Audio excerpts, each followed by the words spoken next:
Welcome to the Love Strategy Podcast. We're your hosts, Angela and Akila. We are a mother-in-law and daughter-in-law team who has a passion for helping individuals and couples navigate relationships in their lives. Right, Keela? Correct. We're happy that you guys are joining us for today's episode. We're going to talk about, tell them a little bit about what we're going to talk about, Akila. So today is a fun episode. We are, of course, going to speak about Married at First Sight, which we talked about last week. Absolutely. Or not last week, on our last episode. And we also we're going to talk about dating over 40. And does that mean that you start to settle, or do you just adjust your preferences? So is different. Are you saying settle, or maybe you have to revisit that list? Correct. Okay. Yeah, the list that you may or may not should have, but that's interesting. May or may not should have. Yeah. So that's what we're going to talk about this weekend. We'll hit on the lists.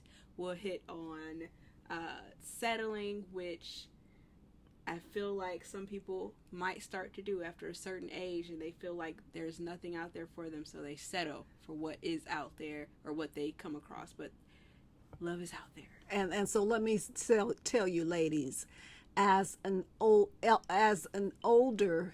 woman, you don't have to settle, okay, boo? Because you're still fine as wine, okay? So let's Keela, I've been waiting to talk about Married at First Sight again. Yep. So the last episode,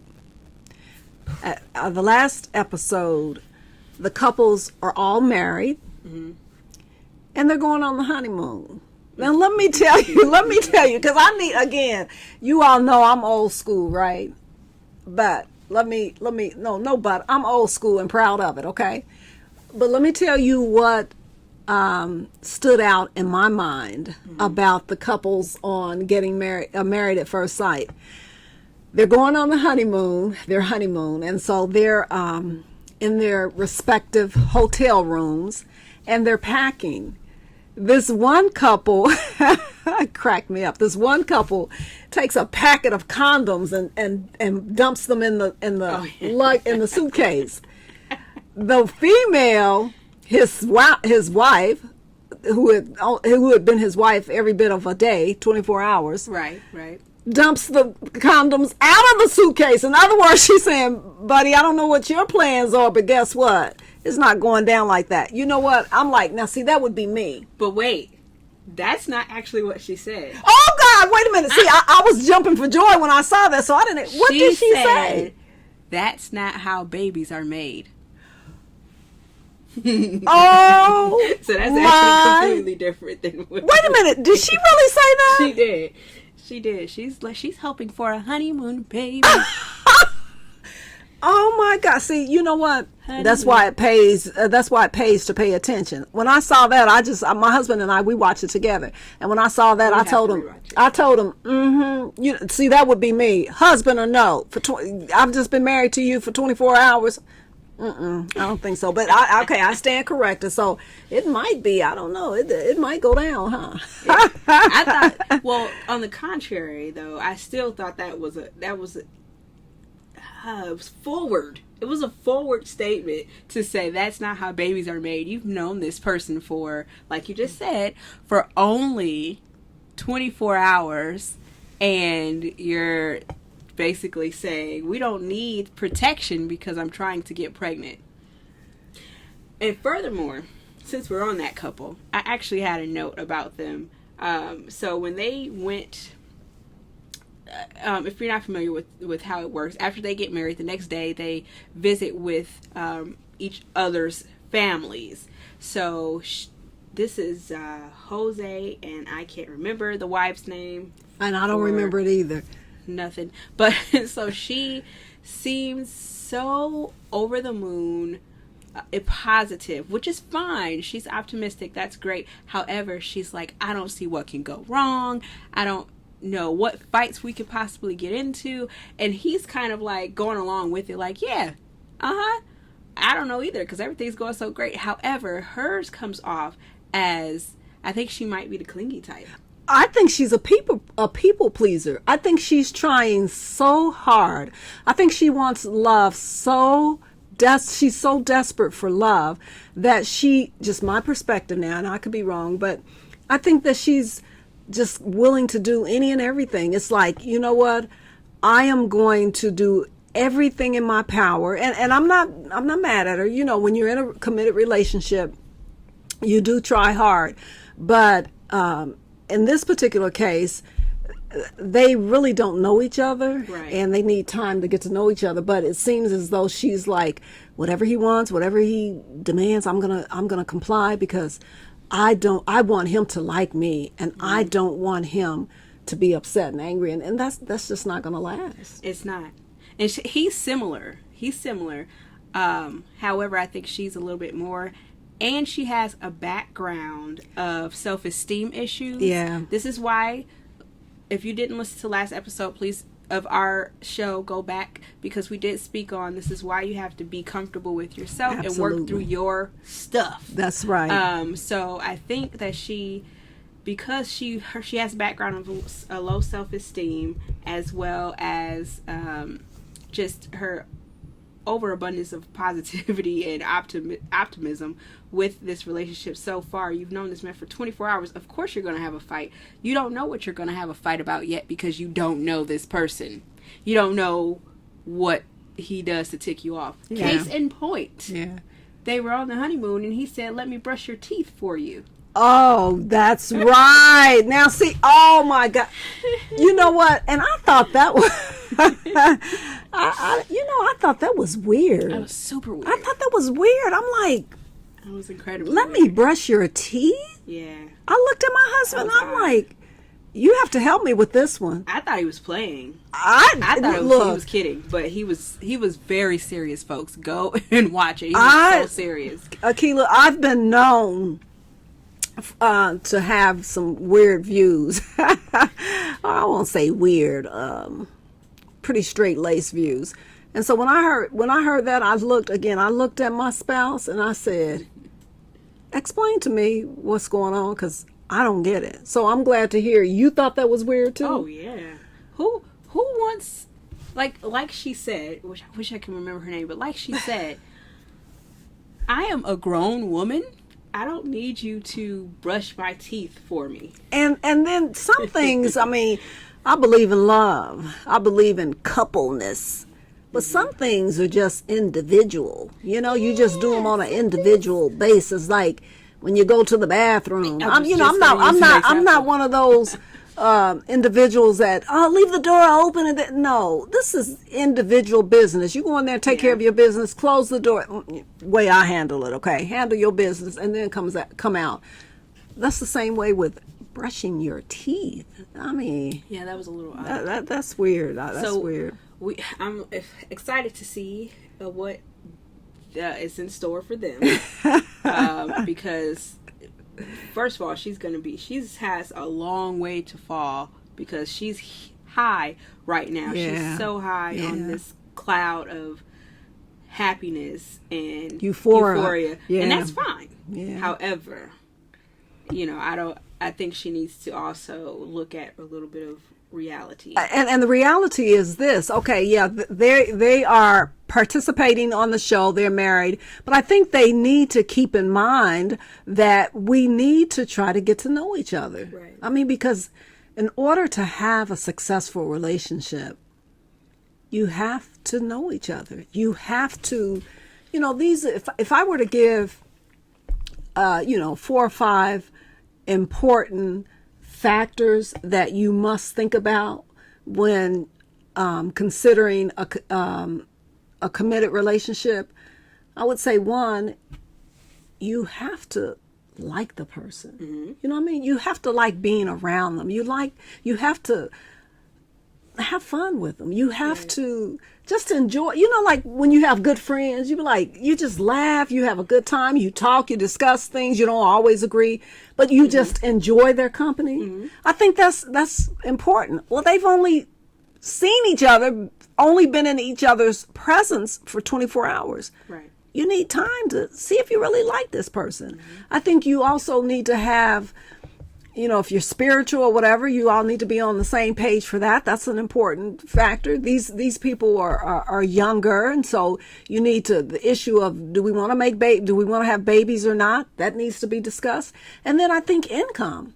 What your goals are, what your, how you're going to handle the income, who's working, are we both going to work, are we both going to contribute? Those are important things. And so although this, is a show and they're married and this and that, they still need time to get to know each other. Yes. Someone should have told her that. I'm telling you. And so my concern is this. If the marriage does not work, is she going to have a relapse? Relapse meaning, because she talked about her previous relationship. I can't remember. Was it abusive? No, it was, I don't know. It was something, but it didn't work. I know also what she had is, like we said, she has self-esteem issues, which we all have our little bouts, but hers were significant.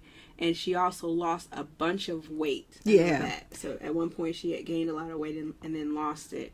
So it could put her over the edge. And that's my concern. And again, a lesson learned is value yourself regardless as to whether you're in a relationship or not. Know that you are worthy, you are valuable, you are loving, and you are lovable. That's the point I want to make on discussing Married at First Sight on this episode. Yes. I wanted to speak about Ryan and Brett really quickly. Oh, okay. Really quickly. Okay. Because they, let's see. So Brian, what did I just say? Now, see, I'm gonna claim a senior moment. I know. Mind you, I'm still on mommy brain, folks. Okay. In my case, I'm still on mommy mode. I just had a baby, so my brain is like, if I don't have it written down, she has, you guys. So in other words, she hasn't come out of that baby fog. Not at all. But it's still good. It's still good. So Brett and Ryan, I put their names together because they're two male names. However, Brett is the female. Ryan is the male in the relationship. So Ryan, he said that he was a serial dater, which was concerning in itself. Red flag number one. When he met with her family, they asked him, do you have any questions for us about Brett? Would you know, mind you, 24 hours, they've only known these people for 24 hours. Would you know, he says, I have no questions at this time. Now, what does that indicate to you? Because to me, Akilah, that indicates this guy's not serious. That, and I don't think he has much substance. Well, I mean, as a I don't think he doesn't have a personality. I don't think he has personality, and it's a, what's the best way to say it? A playboy? Or someone who doesn't have, someone that doesn't have substance. And which is probably why he's a serial dater. He probably thought that he wasn't into the women, but it was really that the women weren't into him. And that probably ended the, relationship. Or he didn't have much to offer outside of sexual relations. Yeah. And but again, Akilah, I'm going to say this. I think as women, we have to be conscious and aware, again, of serial daters. Because if I were single and I met somebody and they told me, I've dated 100 women, not one red flag, not two red flags, probably 10 red flags are going to come up. Because my question is going to be this. Well, what happened with woman number one, number two, number three? Exactly. And as women, I just don't think, because I think, again, as I said in the last episode, I think men... It's something about men can tell when women are just easy freezy. Mm-hmm. And I think women nowadays in 2021 they make serial dating very, very easy. Now, you guys might say I'm picking on the women. I'm not. I just want the women to know, hey, yeah, we got power. We got power. And so that's why I always address the women. I want us to stand in our power and recognize and realize our power. Mm-hmm. Mm-hmm. Very much so. And like you said, it's important to recognize that serial dating, which may be another reason why he's a serial dater. Maybe the women that he was dating recognized he was... And dropped him. And that could be. But let me ask you this, though, Akila. Is it... and again, you help me because, like I said, I'm old school. But I think it's a little. I think it's more difficult for women to end the relationship than men. I think it's easier for men to go wham, bam, thank you, ma'am. They can get in there, do what they got to do, and they're out. And no ifs, ands, or buts. They're done. But I think women, I think we invest more emotionally, and that's why my rule is women don't mix DNA until you done your homework.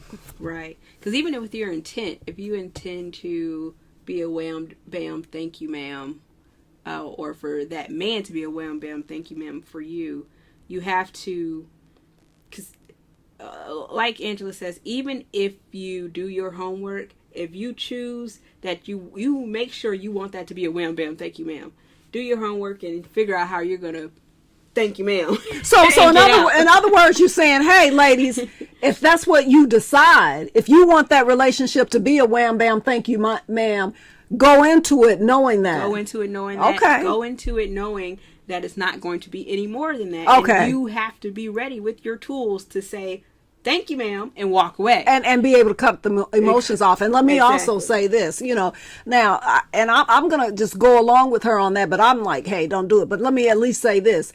Ladies, if you do decide that the relationship is going to be a wham, bam, thank you, ma'am, at least get paid for it, okay? Oh, Lord. No, I'm serious. At least get paid for it. Okay, well, forgive me for that. No, really. Well, but I mean, ladies. Well, get a handbag, I guess is what she's saying. Get something out of it. But I mean, and I don't endorse that either. But again, I speak to ladies because I am one, and it just hurts me when I meet women and I talk with them, and they're not requiring or requesting much from men. That hurts me as a woman because I know my standards, man. That's too funny. But that is. I was just being humorous, though. Okay. There's a song like that out there in something and get a bag. Oh my God! So maybe I don't know. Maybe we'll have to play the song. I don't know. I didn't know she was listening to that behind closed doors, folks. Listen, let me tell you. Let me tell you all. As the young people say, you better ask somebody. Okay. All righty. So moving right along. So what's next? What are we talking? Yeah. So today, our next segment, I would love to play a game. A game? You talking about playing some game? Okay, well, bring it on. I'm ready. This is called our game. This is the Love Strategies podcast game, and it's called Cliche Me.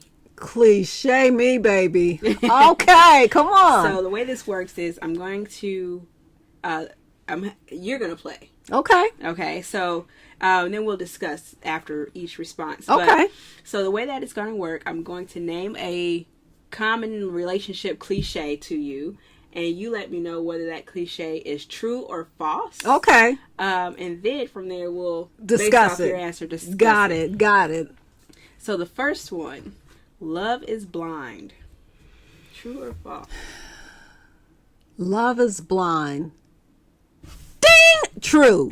Okay. True. Okay. It is true. How so?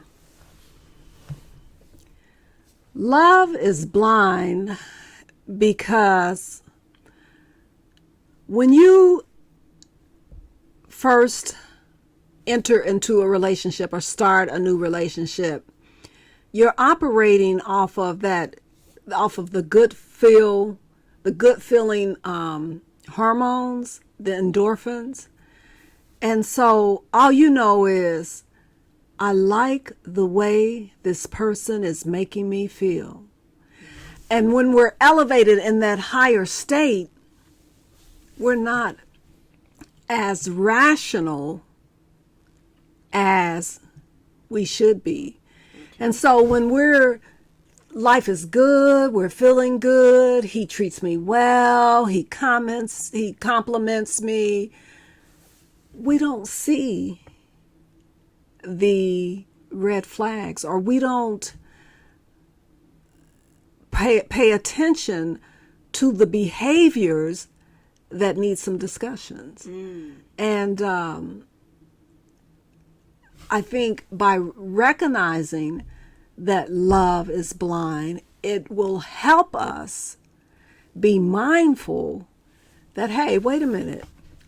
If we're looking for a committed relationship, it will help us be mindful that, wait, we've got work to do. Yeah, I like the good feelings. I like the good feeling hormones. I like the endorphins being released, but I have work to do. And so I think that cliche, love is blind, helps us be mindful. What do you think? Actually, that leads me to question whether or not that is love. Is it love or lust? That's blinding. Okay. Because it sounds like, just based off what you said, that sounds like it could be lust as well. And that will blind you to what, is really going on with a person, and everything of what you just said. So I wonder that when this can be this might have to be another show. I think you're right. I think you're right. I'm almost wondering if love, if it's lust or if it's love. Right. Is it lust or is it love that's blind? You and then you're mistaking lust for love. You know what? You're onto something, because I think as a person who has been married for decades, I'm here to tell you, love grows. Love ebbs and flows. When you first meet somebody, let me tell you, baby, it may be lust, like pleasing to the eyes. That's helpful. You like the way they make you feel. But that's not love. Love is when you've gone through things together, and you while you were experiencing those things, you thought you weren't going to make it. Or you thought, what am I doing here? This is crazy. But you come out on the other end. And when you come out on the other end, you say, you know what? I'm glad I hung in there. That's love, baby. Love is when your daughter says she's going to marry somebody and they're from whole nother continent. And you realize that marriage brings not only the two people together, it brings families together. And you figure, somehow, some way, I've got to get to the other continent to meet the potential spouse's family. And your spouse says, I don't care how much it is. I don't care. We're going. To me, that's love.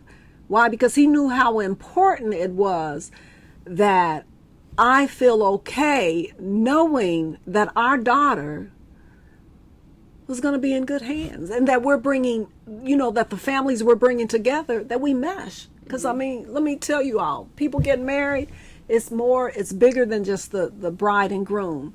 You're bringing families together. My little spiel on love, okay? All right, so next cliche is, the first person to say I love you loses all the power. Oh, I disagree with that. That's false. I don't know, because listen, when you're in a committed relationship,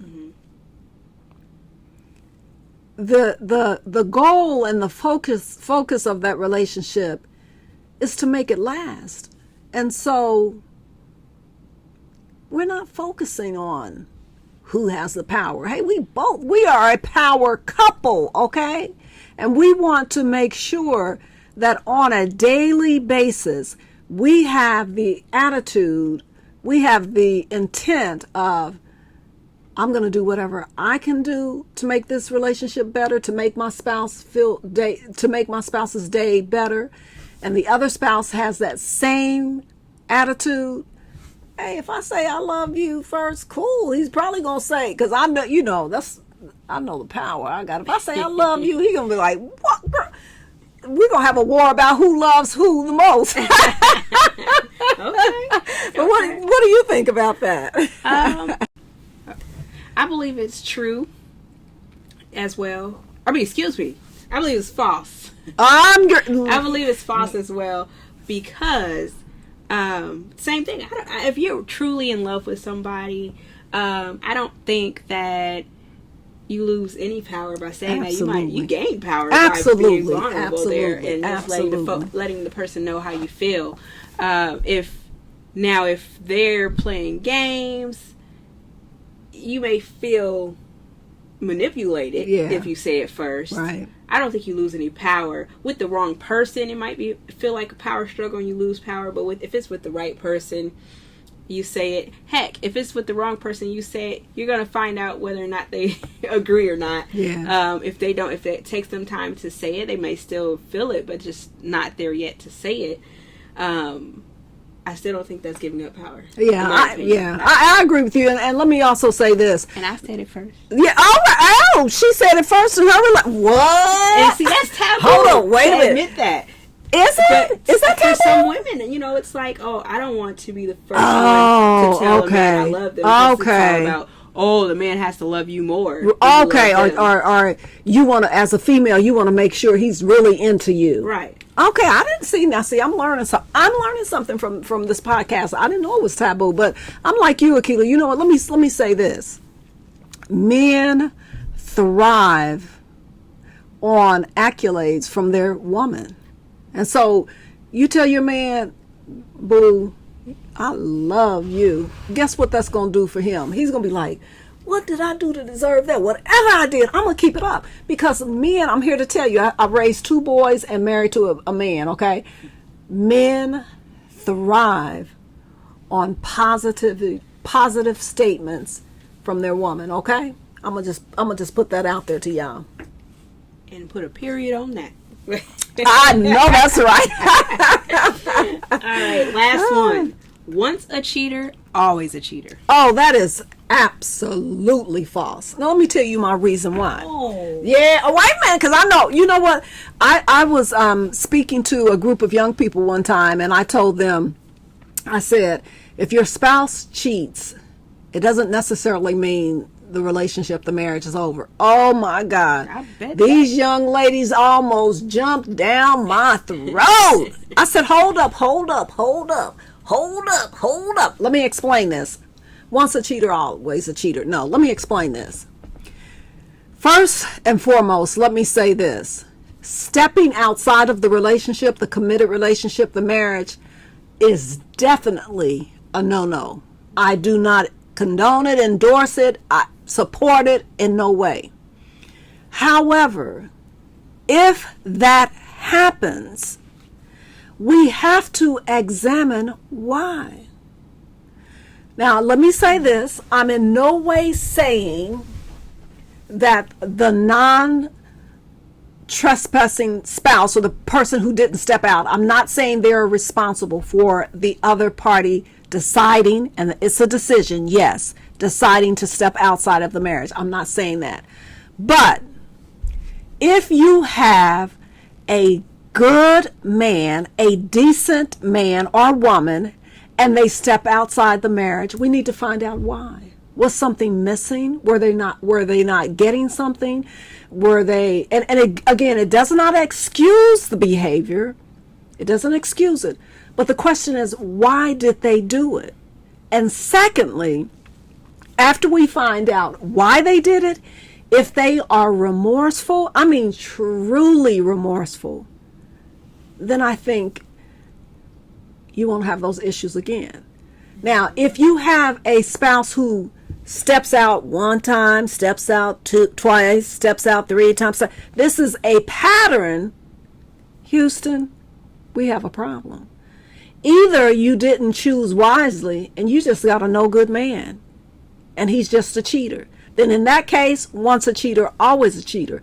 But if you have a man who is, again, a good, decent man, he realizes, one, I was wrong for stepping out, but I stepped out because I felt neglected. Again, it doesn't excuse it. Let's be straight. Let's be clear.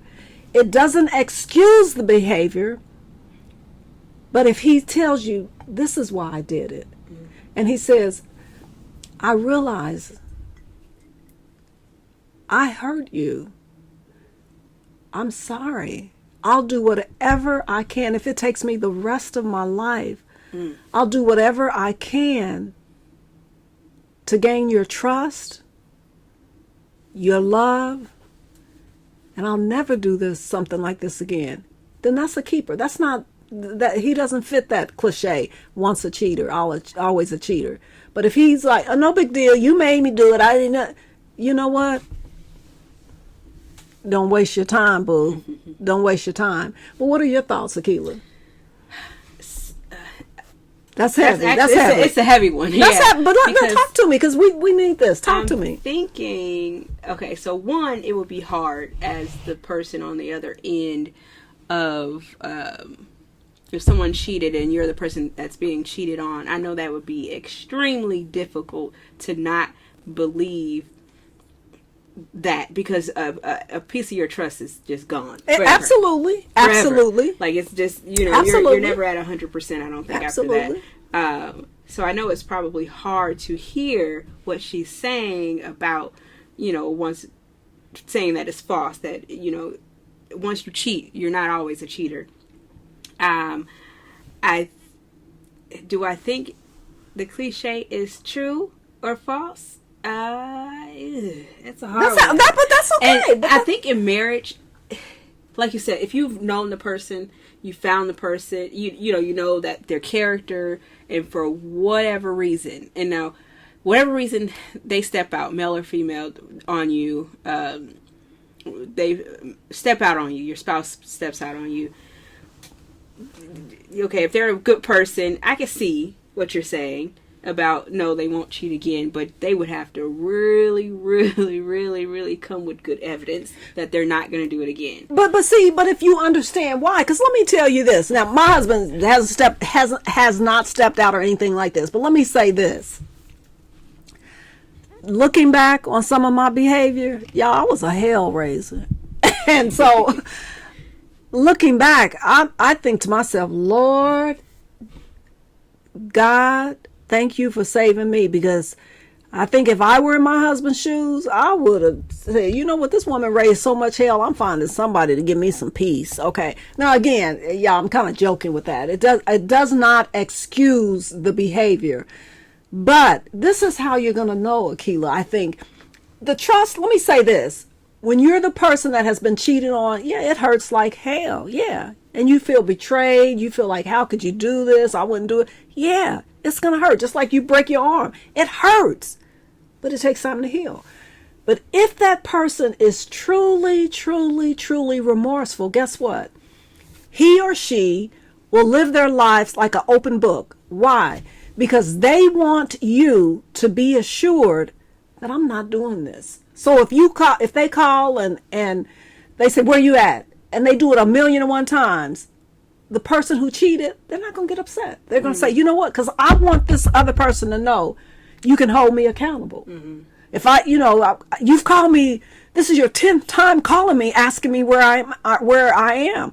And so the person who's cheated is going to say, that's cool, baby. If you still need, I'm willing to do. That's what I mean by truly remorseful. They have to prove to you whatever you want me to do to prove that I'm not going down that road again. One, because I realized how much it hurt you. And when you hurt, I hurt. And I don't want to do that again. And secondly, I value you so much that I realize I run a risk of losing you.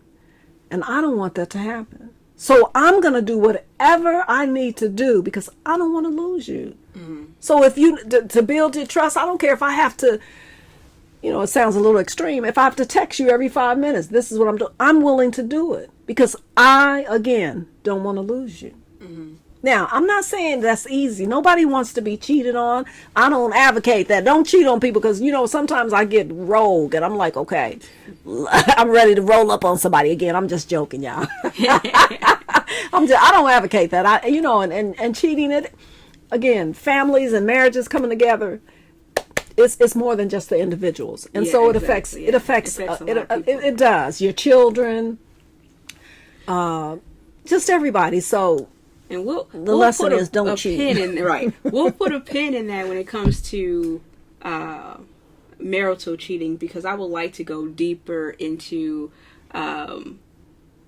what you said about what was the reasoning behind the cheating. Okay. Because if at that point, to me, it feels like there's going to be some blame thrown around as to why. But, okay, but you know what? That's another show. We're gonna have to talk about that. But let me say this, Akila. In a marital situation, now again, assuming you've got a good person, you've done your homework, and you've chosen wisely. In a marital situation, we have to realize that we can't do it all. I mean, both parties, man and woman, and the person who cheats, they are clearly responsible for their decision. But let me say this. As the non-cheating spouse, we do have to self-examine and see, was I neglecting him or her? Was I not spending enough time? Again, it doesn't excuse the behavior. Mm-hmm. It does not. But we have to be, because I think, and I'm guilty of it. I think sometimes in a marriage, especially a long-term marriage, we become complacent. Mm-hmm. And we think, oh, I don't have, so what? So what if when he comes home or I come in the house, we're not pleasant to each other? Or so what if we no longer sit and cuddle? Or so what if we don't do things together? He's here. He's my man. We're married. You have to continue. You have to continue being the girlfriend and the boyfriend. You have to continue that. So I mean, that may sound like we're blaming. We're not blaming, but that's another show. We're gonna talk about how to keep your relationship in check. Okay. That is, yeah. Because I would love to go deeper into that. Because I think as this, we're putting a pin in it, but because as the spouse, clearly there's a lot to go through on that to unfold there. Because I think as also the spouse that's being cheated on, you're not the only one that has to reflect. Obviously, absolutely, it has to be the person that cheated as well. Well, he's number one, he or she, to say, well, why did I go out? That's right, and why did I not? If you did not. Why did I not vocalize that to my spouse? Absolutely. So there's so much there to unfold. And we could do that in another show. And we are going to do that. We definitely are. Because I think it's important. I think it's important to know how to navigate that when it happens. That's right. If it happens. That's right. Hopefully it never does to you. Yeah. But, humans are humans. That's People right. That's right. That's right. And then, but on the other side of once a cheater, always a cheater, also... We spoke on spousal cheating. Okay. However, what if you're dating? So we're just quick on this. But what if you're dating? But see, now I don't know, Keela, because again, okay.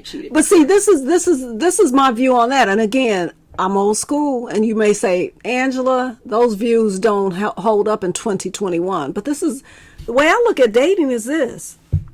It's fair game. We don't have a commitment. I mean.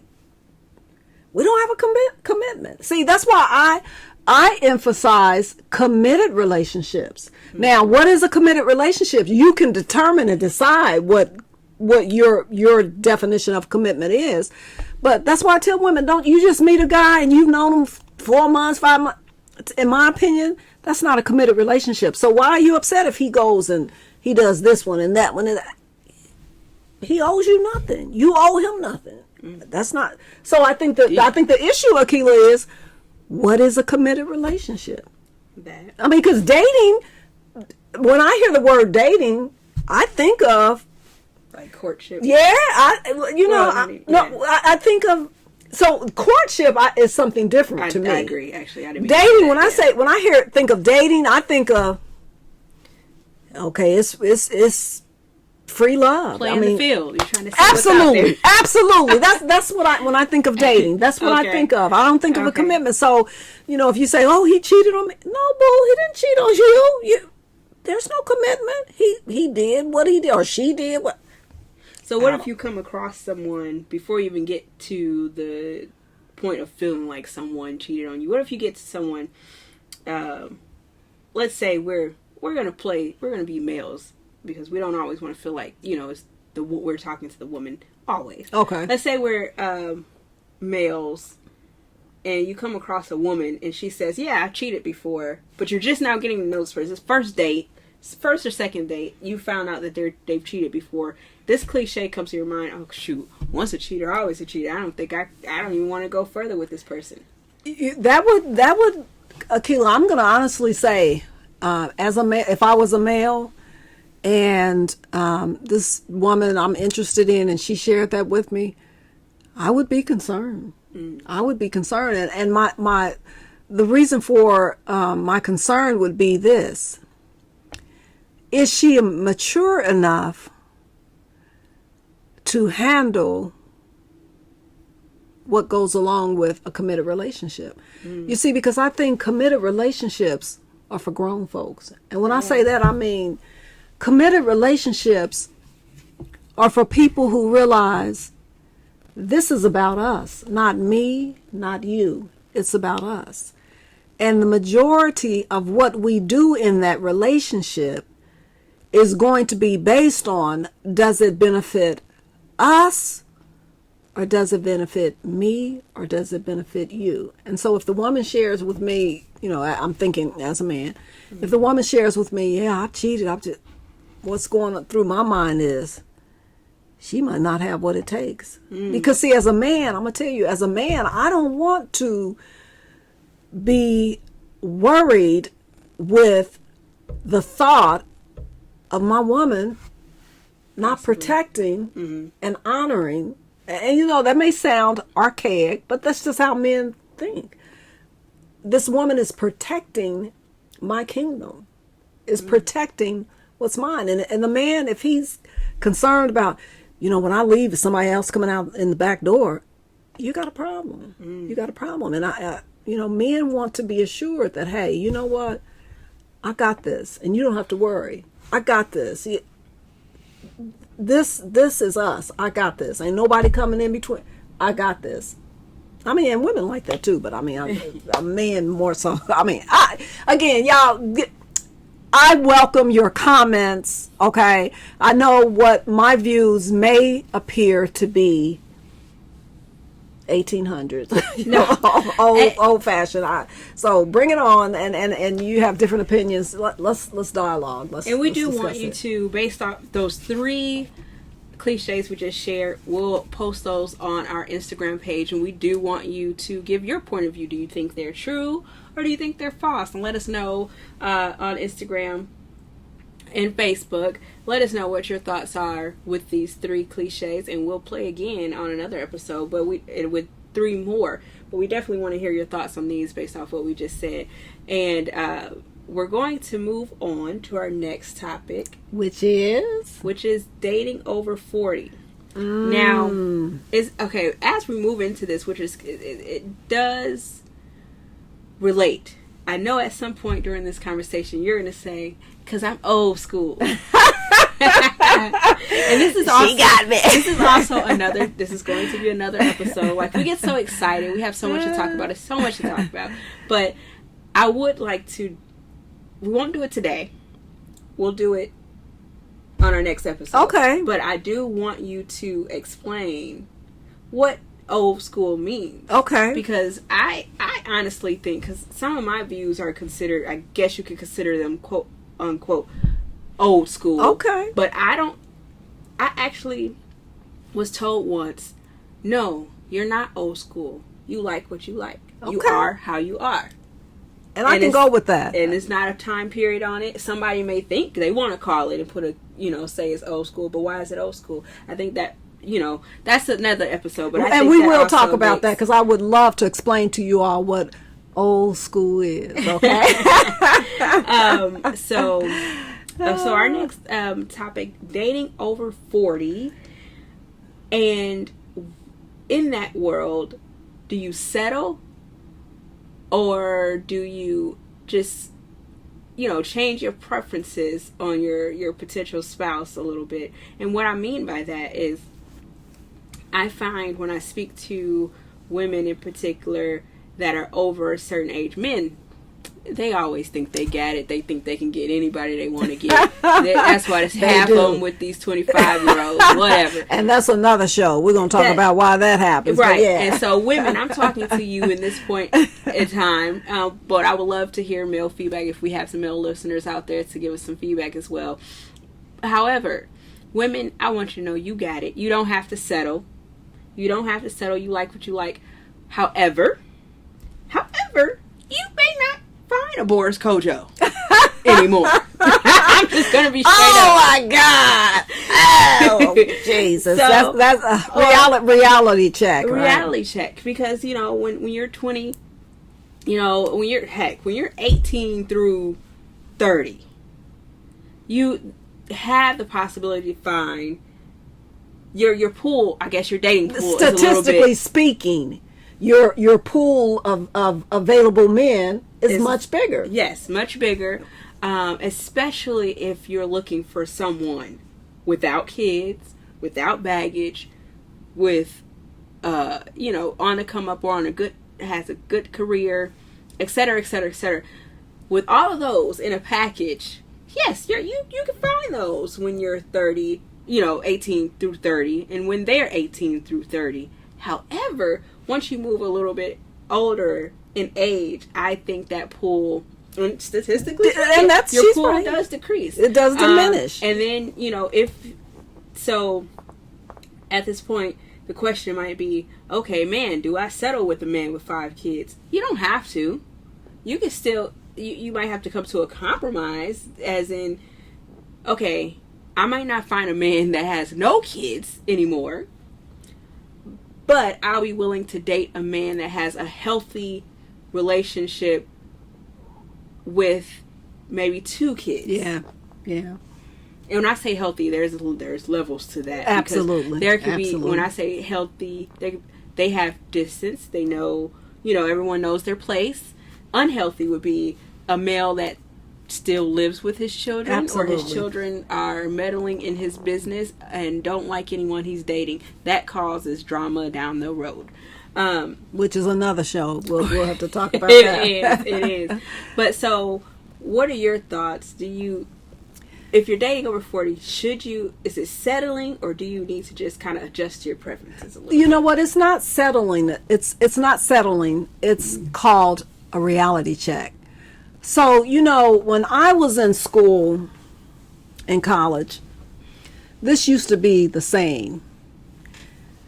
Get a ring on it before spring, right? Get the ring before spring. When you're in college, that is one time in your life when you're going to be exposed to the largest selection of available single people ever in your life. And so what I'm concerned about now is that younger women are delaying, this choosing a spouse and waiting until they get older, which again, statistically speaking, your pool decreases. And so the reality check is this. The chances of you finding someone who does not have children, and it's nothing wrong with, dating someone who has children, but your chances of finding that kind of person, slim to 0. Your chances of finding someone who's not already taken or married, and, there are polygyny relationships, we're not getting into that, but your chances of finding someone who's available diminishes. or who hasn't been married before, or who hasn't been widowed or married. either That's right. divorced. Diminishes. So I think the reality check is this. I am an older woman, and let's just be real. Let's just be real about it. As she said, when men age and get older, they always have the option of, well, I don't want to say how always, but they have the option of dating much younger women, and the society doesn't think twice about it. Get an older woman and a younger man. What's the first thing coming to mind? He's using her. He's just for her money, whatever. So that's just a reality check. If you're older and you're trying to find love, you have to be willing to recognize and realize you may not find everything that you want that's on your list. And it doesn't mean that you're settling, because you still have to, there's some things that just, for me, if they're not there, I'm going to say this to emphasize the point. If they ain't there, it's not happening, okay? Right. And I don't think that's settling. I think that's just a reality check. But with that being said, let me tell you this. It's never too late for love. Never too late. Never too late. And like I said, I was joking before about the Boris Kojo, but not everybody likes Boris Kojo. But whoever you thought was, fine as wine. He is fine, though. Denzel. He is fine. And oh God, and Denzel. Denzel is that walk, and that look. Oh, I mean, how can one person go over generations of being loved? Like, he's old enough to be probably not her daddy, her granddaddy, but no, he's not that old. He's not that old. But I liked Denzel when I was a teenager. Like, I thought he was, goodness, because he has swag. That's like our former president Barack, right? Yeah, he's old enough. He has swag. Some men just have swag. They do. They really do. But okay, back to the point. Is you may not find someone who looks like Denzel, which you would have possibly had that option younger, because they're out there. But by now, a lot of them are either trying to be with those 25-year-olds or are already taken, like Denzel. Denzel is taken. He's been married since those put a ring on it before spring. That's right, and that's why I admire him and his wife. They have hung in there. Yeah, and so you might find someone who you didn't think you would be with, or does not look how you thought they would look.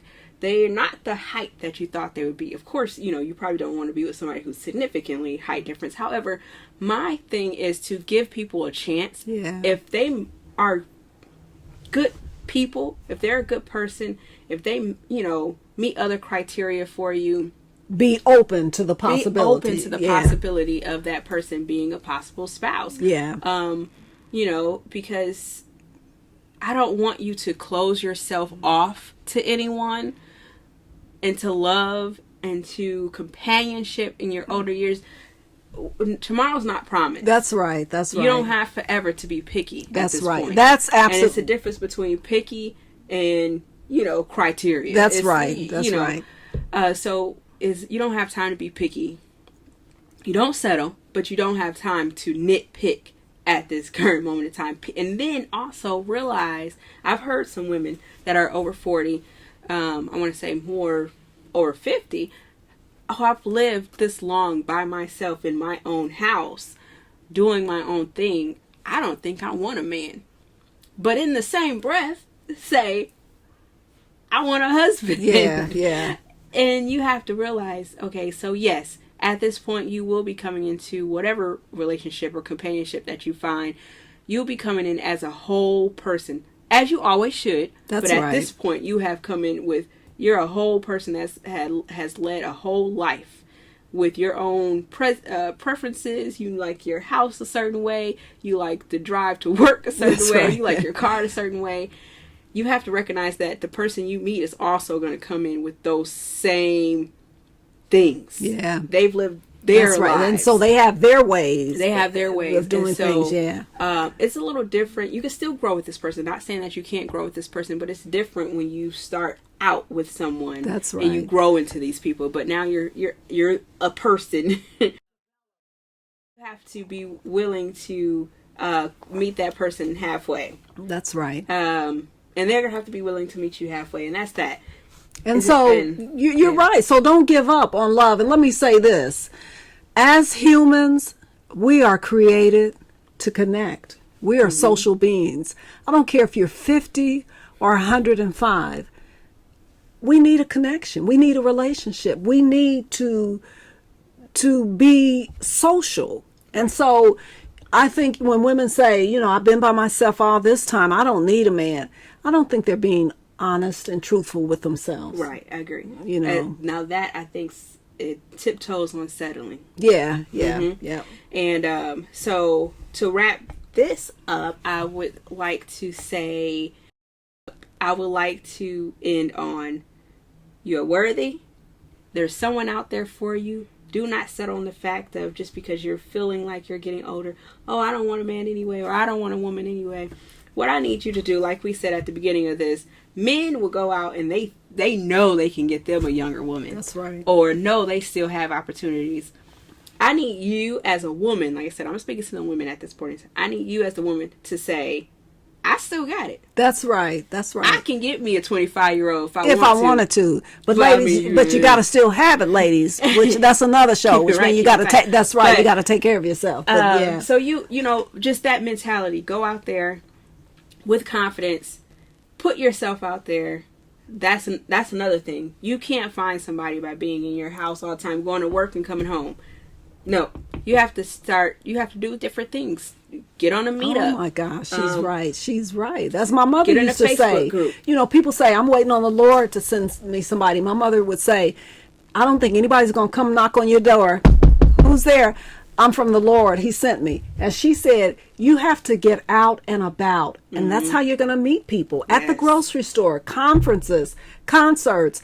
Not at the bar, okay? Not at the club. But you know, the library. Find your hobby. Yeah.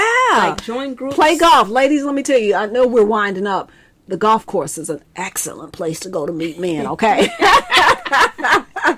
But you know, we have enjoyed spending this time with you guys, and as always, we look forward to bringing you different episodes discussing issues. And so if there's anything on your mind, please let us know. Please let us know. Comment. Send us a email.